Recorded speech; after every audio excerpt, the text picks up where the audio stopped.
9 अप्रैल 2024 से नया विक्रम संवत्सर 2081 प्रारंभ हो जाएगा, यानी नए हिंदू नववर्ष की शुरुआत होगी। ज्योतिष में नए संवत्सर यानी हिंदू नववर्ष की सबसे ज्यादा भूमिका होती है। इसी के आधार पर देश, काल और राशियों के बारे में भविष्यवाणी की जाती है। नए हिंदू नववर्ष से चैत्र नवरात्रि भी शुरू होते हैं और इन 9 दिनों में किस तरह से माँ दुर्गा को प्रसन्न करना चाहिए, कलश स्थापन का शुभ मुहूर्त क्या होगा, ये सब आज मैं आपको बताऊंगी इस वीडियो में। उससे पहले आपसे एक निवेदन, अगर आपने अभी तक मेरे चैनल को सब्सक्राइब नहीं किया तो जल्दी से सब्सक्राइब कर लीजिए और पूरी जानकारी के लिए वीडियो एंड तक जरूर देखें।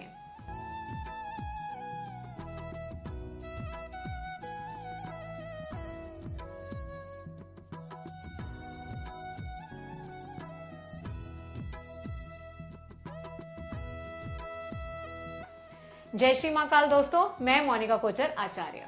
दोस्तों 9 अप्रैल 2024 से नया विक्रम संवत्सर 2081 शुरू होने जा रहा है। उसका नाम होगा कालयुक्त और इस नए हिंदू नववर्ष के राजा होंगे मंगल और मंत्री होंगे शनि। इसी दिन से चैत्र नवरात्रि भी शुरू होने जा रहे हैं। हिंदू पंचांग के अनुसार प्रतिपदा तिथि 8 अप्रैल 2024 को रात 11:50 से शुरू हो जाएगी, जो 9 अप्रैल को रात 8:30 तक रहेगी। उदया तिथि के आधार पर चैत्र नवरात्रि 9 अप्रैल मंगलवार से शुरू माने जाएंगे। तो अब जल्दी से जान लेते हैं चैत्र नवरात्रि के शुभ मुहूर्त के बारे में। कलश स्थापना के लिए 9 अप्रैल को सबसे शुभ मुहूर्त सुबह 9:12 से लेकर 10:48 तक रहेगा। और अगर अभिजीत मुहूर्त की बात करें तो अभिजीत मुहूर्त दोपहर 12:03 से शुरू होकर 12:50 तक रहेगा। अभिजीत मुहूर्त में किया गया कोई भी शुभ कार्य निर्विघ्न किया जा सकता है, उसमें किसी प्रकार का कोई दोष नहीं आता और कार्य सफल होता है। इस नवरात्रि की सबसे विशेष बात यह है कि इस बार माँ दुर्गा घोड़े पर सवार होकर आएंगी, जो काफी शुभ माना जाता है। हम सभी जानते हैं कि नवरात्रि पर माँ दुर्गा का पूजन और 9 दिनों के व्रत का बहुत ज्यादा महत्व है। इन 9 दिनों में माँ दुर्गा के 9 स्वरूपों को उनका पसंदीदा भोग लगाकर माँ का आशीर्वाद पाया जा सकता है। सभी लोग व्रत करते हैं, पूजा पाठ करते हैं, नवरात्रि में अपनी इच्छा और शक्ति अनुसार माँ को सब कुछ समर्पित करते हैं। साथ में ये भी जान लेते हैं कि इस नवरात्रि में माता को कैसे प्रसन्न करें ताकि पूरे वर्ष सुख और सौभाग्य माँ दुर्गा की कृपा से हमें प्राप्त होता रहे। नवरात्रि के 9 दिनों में माँ के 9 स्वरूपों को अलग अलग रूप में पूजना चाहिए, ये समझ लीजिए, क्योंकि यही 9 दिन होते हैं जिसमें माँ 9 शक्तियों के रूप में इस धरती पर अवतरित होती हैं और उनकी प्रसन्नता के अनुसार भोग, पुष्प और वस्त्र अर्पित जरूर करने चाहिए। आप अपनी शक्ति के अनुसार माता को वस्त्र, भोग और पुष्प अर्पित कर सकते हैं। अब ये जान लेते हैं कि 9 दिनों तक माँ के स्वरूपों की पूजा किस प्रकार करनी चाहिए।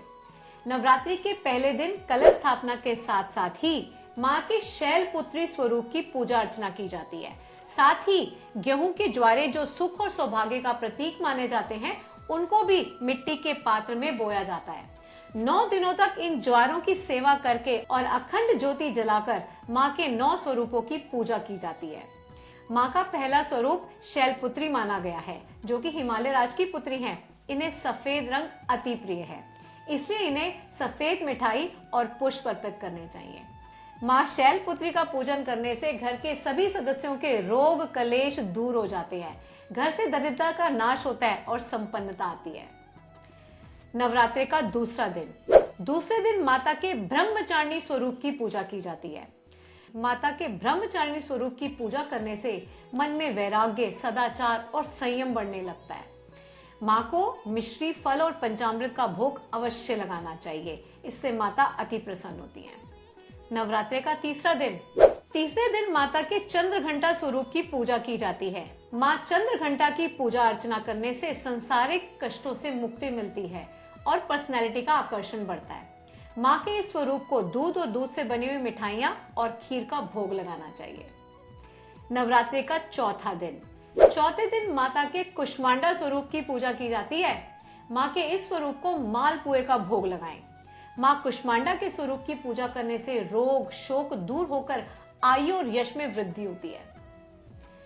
नवरात्रि का 5वां दिन 5वें दिन माँ के स्कंद माता स्वरूप की पूजा की जाती है। स्कंद माता यानी कार्तिकेय जी की माता।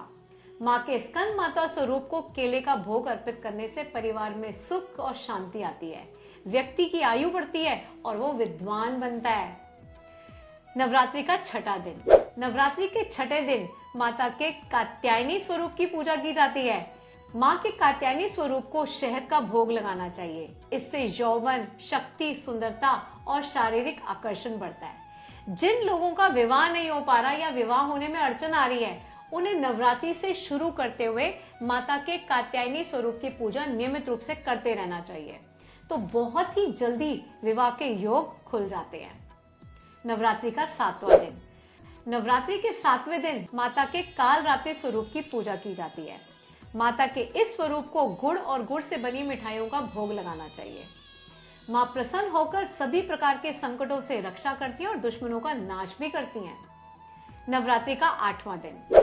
नवरात्रि के 8वें दिन माँ महागौरी की पूजा का विधान है।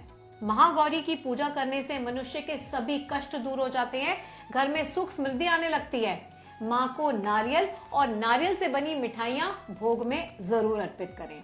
माँ के इस स्वरूप की पूजा सारा संसार करता है। नवरात्रि का 9वां दिन।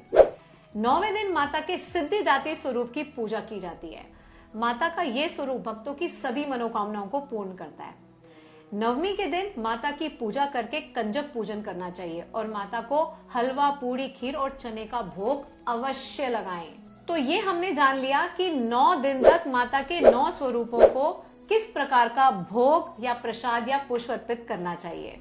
इन 9 दिनों में किस प्रकार पूजा करनी चाहिए, इसको जानने के बाद एक बहुत जरूरी उपाय जरूर जान लीजिए। इन 9 दिनों में दुर्गा सप्तशती का पाठ करना बिल्कुल ना भूलें और यथाशक्ति मंदिर जरूर जाएं। 9 दिनों तक माता इसी धरती लोक पर विराजमान रहती हैं 9 स्वरूपों में। ये बात जान लीजिए, यानी बिल्कुल हमारे पास ही रहती है माता। तो ये मौका बिल्कुल हाथ से ना जाने दें और इस नवरात्रि माँ को मनाने की पूरी कोशिश कर लीजिए। वीडियो आपको कैसा लगा? अगर वीडियो अच्छा लगा, लाइक, शेयर, सब्सक्राइब, कमेंट करना ना भूलें और माँ दुर्गा की विशेष कृपा पाने के लिए कमेंट में जय माता दी जरूर लिखें। तो मिलती हूँ आपसे अगले वीडियो में कुछ नई विशेष ज्योतिष, धर्म और अध्यात्म की जानकारी के साथ। तब तक आपका भाग्योदय आकाश छुए। हर हर महादेव।